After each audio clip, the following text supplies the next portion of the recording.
नमस्कार दोस्तों, मैं विवेक तिवारी वेलकम करता हूं आपका अपने मोटिवेशन चैनल मिस्टर बीकेटी में। आज मैं आपको दुनिया की एक हकीकत से रूबरू कराऊंगा। आज शायद इस वीडियो को देखने के बाद आप ज़िंदगी की सच्चाई जान जाएंगे कि मेरी ज़िंदगी की सच्चाई क्या है और हकीकत क्या है।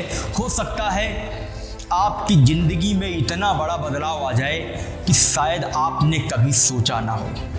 आज मैं बात करने जा रहा हूँ विश्व प्रसिद्ध लेखक, ब्लॉगर और फैशन डिजाइनर महिला किर्जिदा रोड्रिग्ज की, जिन्होंने कैंसर से मरने से पहले कुछ लाइनें लोगों के सामने प्रस्तुत की। वो कैंसर से जूझ रही थी और अपने मृत्यु के अंतिम क्षणों पे उन्होंने कुछ लिखा। क्या लिखती हैं, आइए शुरू करते हैं। उन्होंने बोला कि दुनिया की सबसे महंगी ब्रांड की कार आज मेरे गैरेज में खड़ी है, लेकिन मुझे व्हील चेयर से चलना पड़ रहा है। वो किर्जिदा रोड्रिग्ज जो हजारों लोगों को ऑटोग्राफ दिया करती थी, आज डॉक्टर का प्रिस्क्रिप्शन ही उसके लिए ऑटोग्राफ बन गया है। जिस घर की अलमारियों में हजारों जूते, चप्पल और कपड़े सजे हुआ करते थे, शायद जिस कपड़े को एक बार मैं पहनती थी उसका नंबर कई साल बाद आता था, आज उन कपड़ों की जगह मुझे अस्पताल में दी जाने वाली एक चादर नसीब हो रही है।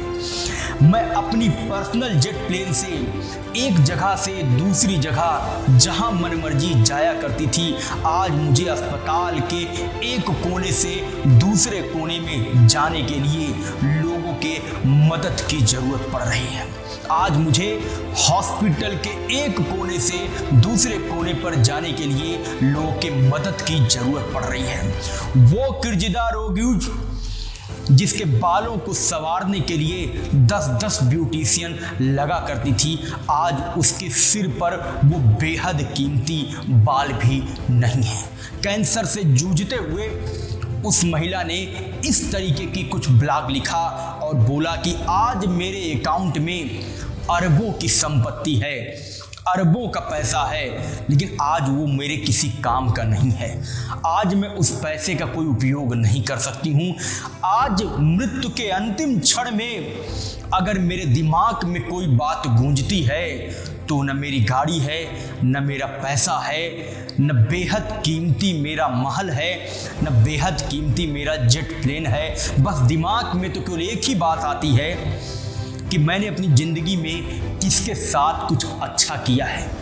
यदि कुछ 4-5 चेहरे मेरी निगाहों के सामने आ जाते हैं कि मैंने इनके साथ अच्छा किया है, तो मरते वक्त भी कुछ अच्छा अनुभव होता है, अच्छी फीलिंग आती है कि हे ईश्वर, मैं ज़रूर मृत्यु के नज़दीक हूँ, लेकिन मैंने कुछ ऐसे काम अपनी ज़िंदगी में किए हैं, शायद आप मुझे अपने चरणों में सबसे ऊंचा स्थान दें। तो मित्रों, दोस्तों, साथियों, जीवन की वही हकीकत है जो उस लेखिका और फैशन डिजाइनर ने कुछ लाइनों से कह दिया है। तो क्यों आप बेकार में लोगों से ईर्ष्या करके उनको नुकसान पहुंचाने की कोशिश करते हैं। कभी भी कफन में जेब नहीं होती, आप अपने साथ कुछ ले नहीं जा सकते। सत्य तो मृत्यु ही है जिससे दुनिया की कोई ताकत इनकार नहीं कर सकती। ईश्वर ने भी अगर मृत्यु जन्म लिया है, ईश्वर ने भी अगर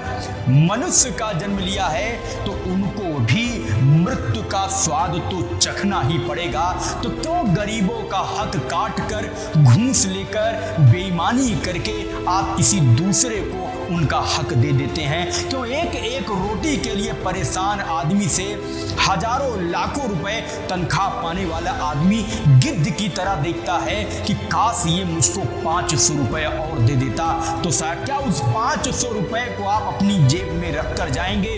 बिल्कुल नहीं। आपको अपने अंतिम क्षणों में याद केवल आपके अच्छे कर्म आएंगे, सत्कर्म आएंगे कि आपने किसके साथ जिंदगी में क्या कर रखा है। वही फीलिंग आपको अपने मृत्यु के नजदीक पहुंचते पहुंचते भी उस डर से आपको दूर करेगी। आपके अंदर से मृत्यु का डर तभी गायब होगा जब आपको लगेगा कि मैंने तो जिंदगी में लगभग काम अच्छे किए हैं, मैंने कभी किसी का बुरा नहीं किया। हाँ, कुछ काम बिना जानकारी में हो जाते हैं, मैं उनकी बात नहीं कर रहा हूं, लेकिन जो भी काम आपकी जानकारी में है, जो भी अन्याय का काम कर रहे हैं, उनके विरुद्ध आपने कोई काम किया हो, तो निश्चित रूप से वो भगवान के पन्नों में लिखा जा रहा है। ईश्वर के यहाँ जो बुकलेट रखी है उसमें दिन प्रतिदिन आपकी उम्र का आंकड़ा कम होता जा रहा है और आपके द्वारा करने वाले परोपकार का आंकड़ा बढ़ता जा रहा है।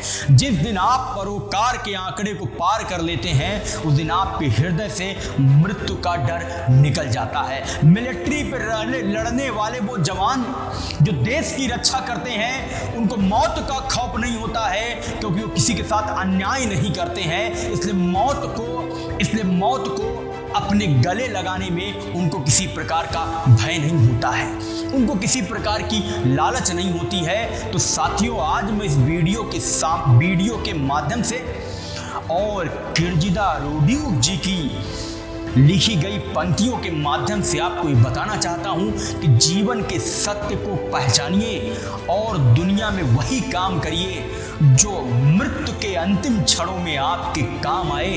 बाकी ये गाड़ी, बंगला, ऐशो आराम, ये कभी किसी के काम नहीं आएगा। Thank you for watching mister BKT।